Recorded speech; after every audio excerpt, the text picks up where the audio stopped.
Hello everyone, আসসালামু আলাইকুম। আশা করি আপনারা সবাই অনেক ভালো আছেন।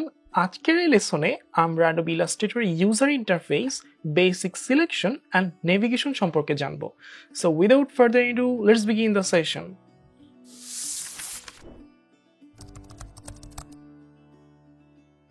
আমরা আমাদের ইলাস্ট্রেটর সফটওয়্যারটি ওপেন করার পর আমরা এই ধরনের একটা ইন্টারফেস দেখতে পারবো। সো আমরা নিউ ডকুমেন্ট ক্রিয়েট করার জন্য এখানে ক্রিয়েট নিউ বাটনে ক্লিক করে আমরা যে কোনো একটি পেজ সাইজ নেব, অথবা এখান থেকে আমরা কাস্টমভাবে পেজগুলোকে ক্রিয়েট করে নেব। সো আমি এখানে ওয়েব লার্জে ক্লিক করে ক্রিয়েটে প্রেস করছি। সো লুক অ্যাট দিস, আমাদের কিন্তু একটা ক্যানভাস ওপেন হয়ে গিয়েছে। সো আমাদের এখন টপিক হচ্ছে আমরা নেভিগেশন সম্পর্কে জানবো। সো নেভিগেশনের মধ্যে আমাদের যে জিনিসগুলো জানা প্রয়োজন, প্রথমত হচ্ছে আমরা কিভাবে আর্টবোর্ডটিকে জুম ইন জুম আউট করব।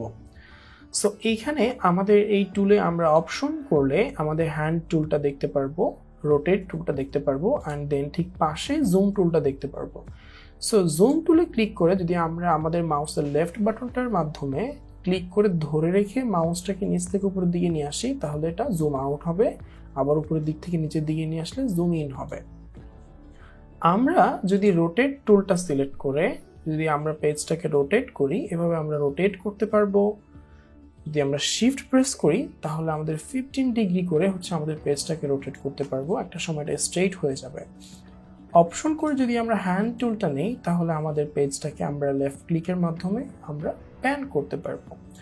সো আমরা জুম ইন শিখলাম, জুম আউট শিখলাম, আমরা প্যান করা শিখলাম, আমরা হচ্ছে কি শিখলাম, আমরা রোটেট করা শিখলাম। সো চলুন এটা শর্টকাট কমান্ডগুলো আমরা জেনে নিই। যদি আমরা কিবোর্ড থেকে কন্ট্রোল আর হচ্ছে স্পেস বার আর মাউসের লেফট বাটন একসাথে ক্লিক করি, যদি আমরা মাউসটাকে উপরের দিক থেকে নিচের দিকে নিয়ে আসি, এটা জুম ইন হবে, আবার নিচ থেকে উপরের দিকে নিলে এটা জুম আউট হবে। জাস্ট আমরা এখন যদি কন্ট্রোল বাটনটা ছেড়ে শুধু স্পেস বার চাপ দিয়ে ধরে রাখি, তাহলে আমরা পেজটাকে জুম ইন হচ্ছে প্যান করতে পারবো। আর যদি আমরা শিফট এইচ বাটনটা ক্লিক করি, তাহলে আমাদের রোটেট টুলটা সিলেক্ট হয়ে যাবে। দেন আমরা এটাকে রোটেট করতে পারবো, দেন শিফট প্রেস করে আমাদের পারফেক্ট করতে পারবো পেজটাকে। সো এইভাবেই আমরা আমাদের ইলাস্ট্রেটরে zoom in, zoom out, rotate এবং প্যান করতে পারি, যেটা আমাদের টাইমটাকে অনেক বেশি সেভ করবে। সো আজকে যেহেতু আমরা শেপ কাস্টমাইজেশন নিয়ে কথা বলবো, সো এখানে কিন্তু আমাদের দুটো প্রাইমারি কালার মোডস সম্পর্কে জেনে নেওয়া লাগবে। তো ফার্স্ট অফ অল আমরা হচ্ছে ফিল কালার অ্যান্ড দেন আমরা স্ট্রোক কালার নিয়ে কাজ করব। সো এখানে ফিল কালারটা হচ্ছে এই যে উপরের সাইডের অংশটা অথবা এই যে বাম পাশের অংশটা মেইন বার থেকে, আর বর্ডার কিংবা স্ট্রোক কালারটা হচ্ছে এই যে নিচের তার ঠিক নিচে লাইনের মতো একটা কালার রয়েছে, সেমভাবে এখানে হচ্ছে স্ট্রোক কালার। সো এইখানে আমাদের কোনো একটা শেপ ক্রিয়েট করার জন্য আমাদেরকে ফিলে যে কোনো একটা কালার রাখা লাগবে, অথবা স্ট্রোকে যে কোনো একটা কালার রাখা লাগবে। সো ফিলে যদি আমরা ডাবল ক্লিক করি, তো আমাদের এখানে একটা কালার পিকার একটা হচ্ছে বক্স চলে আসছে। সো আমরা এখান থেকে যে কোনো একটা কালার পিক করছি। এখানে অনেক কালার আছে, আপনারা যে কোনো এই হচ্ছে রুলারটাকে উপরের দিক থেকে নিচের দিকে আনার পর আপনাদের যে কালারটা সাফিসিয়েন্ট মনে হবে সেই কালারটাকে ক্লিক করে দেন আমরা ওকে প্রেস করবো। দেখেন আমাদের ফোরগ্রাউন্ডে কিন্তু একটা কালার চলে আসছে। দেন আমরা স্ট্রোকে এই কালারটাই রাখি। আমরা এখান থেকে একটা শেপ ক্রিয়েট করব। এখানে অনেক শেপ আছে, আমরা এই শেপটা নিচ্ছি অপশন করে, rectangle, rounded rectangle, ellipse, polygonal, star tool. So এখানে আমরা রেক্ট্যাঙ্গেল টুলটা নিয়ে যদি আমরা মাউসের লেফট বাটনটা উপর দিক থেকে নিচের দিকে নিয়ে আসি, আমরা দেখতে পারবো একটা শেপ ক্রিয়েট হয়ে গিয়েছে। প্লাস যদি আমরা একটু জুম করি, তাহলে আমরা দেখবো যে শেপের চারদিকে হচ্ছে আমাদের একটা ব্ল্যাক বর্ডার রয়েছে। সো এখানে 1 pt রয়েছে স্ট্রোক, দ্যাট মিনস আমরা এই যে সিলেকশন টুল, এটা হচ্ছে ডিরেক্ট সিলেকশন টুল। আমরা এখন যেটা করতে পারি, সিলেকশন টুলটা দিয়ে আমরা হচ্ছে এই শেপটাকে ট্রান্সফর্ম করতে পারি। শেপটাকে সিলেক্ট করে যে ট্রান্সফর্ম করতে পারছি। আর ডিরেক্ট সিলেকশন টুলটা দিয়ে এখানে এই শেপের যেই কয়টা পয়েন্ট আছে সেই পয়েন্টগুলোকে আমরা কাস্টমাইজ করতে পারবো। এগুলোকে বলা হচ্ছে অ্যাঙ্কর পয়েন্ট। সো এখানে আমরা এই অ্যাঙ্কর পয়েন্টটা ধরে এটাকে কাস্টমাইজ করতে পারছি, আবার এই অ্যাঙ্কর পয়েন্টটাকে ধরে এটাকে কাস্টমাইজ করতে পারছি কোন টুলটা দ্বারা? ডিরেক্ট সিলেকশন টুলটা দ্বারা। সো চলুন আমরা আরেকটা শেপ ক্রিয়েট করি। তো আমরা এলিপস টুলটা ক্রিয়েট করছি। তো এখানে ধরেন এলিপস টুলে আমি গ্রিন কালারটা না নিই, হচ্ছে ব্লু কালারটা নিচ্ছি। দেন আমরা নিচ্ছি, এটা অনেক সময় নেওয়ার সময় বাঁকা হয়ে যায় আপনাদের। সো এই বাঁকাটা যেন না হয়, সেই জন্য আমরা যেটা করব, কোনো শেপ ক্রিয়েট করার জন্য এক্স্যাক্ট প্রপোর্শনটা যেন ঠিক থাকে সেজন্য আমরা শিফট প্রেস করে ধরে রেখে মাউসের লেফট বাটনটা উপর দিক থেকে নিচের দিকে নিয়ে আসবো। সো এখানে দেখেন আমাদের কিন্তু সার্কেলের চারিদিকে প্রপোর্শনটা অনেক ঠিক আছে, যার কারণে আমাদের এটা পারফেক্ট সার্কেল হয়েছে। সেমভাবে রেক্ট্যাঙ্গেল নেওয়ার সময় যদি আমরা স্কোয়ার করতে চাই, শিফট প্রেস করে আমরা স্কোয়ার করতে পারবো। আর যদি স্কোয়ার না করতে চাই তাহলে আমরা আমাদের নিজেদের মতো করে এইভাবে আমাদের যে কোনো শেপ আমরা ক্রিয়েট করতে পারবো। সো আন্ডু করবো কিভাবে? কন্ট্রোল জেড মানে হচ্ছে পেছনে ফিরে আসা হচ্ছে আন্ডু। আবার যদি আমার মনে হয় যে না আমার শেপগুলো তো ভালোই ছিল, আমি রিডও করবো, মানে পরবর্তী অবস্থানে ফিরে যাব, তখন control shift Z and then shift press করে আমরা প্রপোর্শন ঠিক রেখে আমরা এক্সাক্ট শেপ পেতে পারি। সো এখন স্ট্রোক কালার নিয়ে যদি একটু কথা বলি, এই শেপটা সিলেক্ট করে যদি এখন স্ট্রোকটা বাড়িয়ে দেই তাহলে দেখবেন স্ট্রোকটা বেড়ে যাচ্ছে। সেমভাবে স্ট্রোকটা যদি কালার চেঞ্জ করে আমি ইনক্রিজ করি, লাইক হচ্ছে আমি যদি এই কালারটা দিয়ে তারপর হচ্ছে ইনক্রিজ করি পিটিটা, তখন দেখবেন যে আমাদের কি কালারটা কিন্তু চেঞ্জ হচ্ছে, right? So look at this. এখন এইটাকে ধরলাম সেই ফর এক্সাম্পল আমি এই কালার দিচ্ছি, আর এইটাকে সেই ফর এক্সাম্পল আমি এই কালার দিচ্ছি। এখন দুটো শেপকে সিলেক্ট করে যদি আমি স্ট্রোকে ক্লিক করে আমি নানে ক্লিক করি, কিংবা হচ্ছে এই যেখানে ডাবল ক্লিক করার পর হচ্ছে আমি যে নান বাটনে ক্লিক করি, তাহলে আমাদের দুটো স্ট্রোকটাই চলে যাবে। ঠিক আছে? সো চলুন আমরা এখন একটু বাকি শেপগুলো ক্রিয়েট করে ফেলি। আমরা পলিগন শেপ নেওয়ার সময় আমরা এইভাবে নিতে পারবো। যদি শেপটা নেওয়ার পর আমরা ডাউন অ্যারো প্রেস করি তাহলে আমরা এই যে এটা নেওয়ার কিন্তু একটা প্রসিডিউর আছে।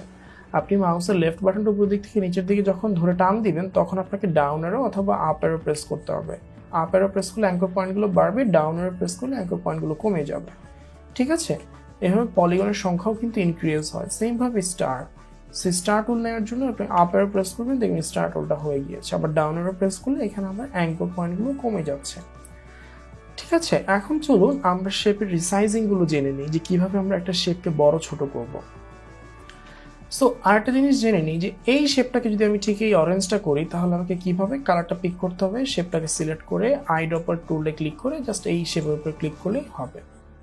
তো শেপ রিসাইজিং এর জন্য প্রথমত আমাদেরকে শেপগুলোকে সিলেক্ট করতে হবে এবং আমরা শেপের কর্নারগুলোকে শিফট অথবা অল্টা শিফট প্রেস করে আমরা শেপগুলোকে সমানভাবে বড় ছোট করতে পারি।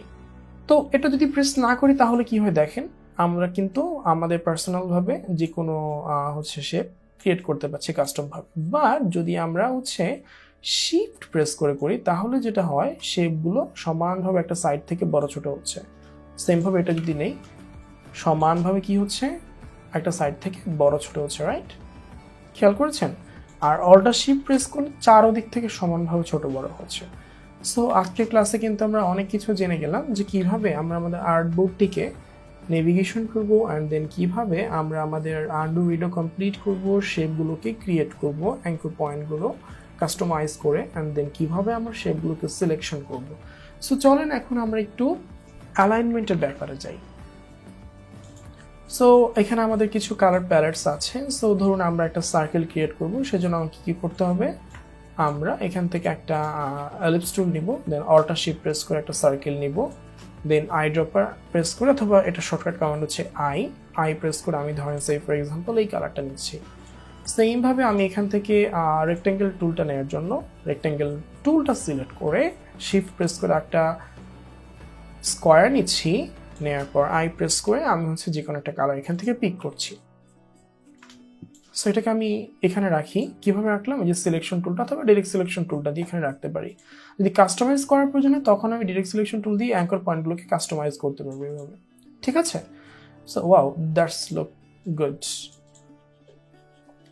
সো এইখানে আমরা আরও শেপ ক্রিয়েট করতে পারি। কিভাবে, একটা স্টার টুল ক্রিয়েট করার জন্য আমরা পলিগন অথবা স্টার টুলে যাওয়ার পর মাউসটা উপর দিক থেকে নিচের দিকে নিয়ে আসবো, দেন হচ্ছে আপ অ্যারো প্রেস করলে স্টার টুল হবে, আর ডাউন অ্যারো প্রেস করলে আমাদের ট্রায়াঙ্গেল হবে। তো শিফট প্রেস করলে এটা হচ্ছে এক্স্যাক্ট প্রপোর্শন অনুযায়ী বড় ছোট হবে, অ্যান্ড দেন এটা পারফেক্ট শেপটা হবে।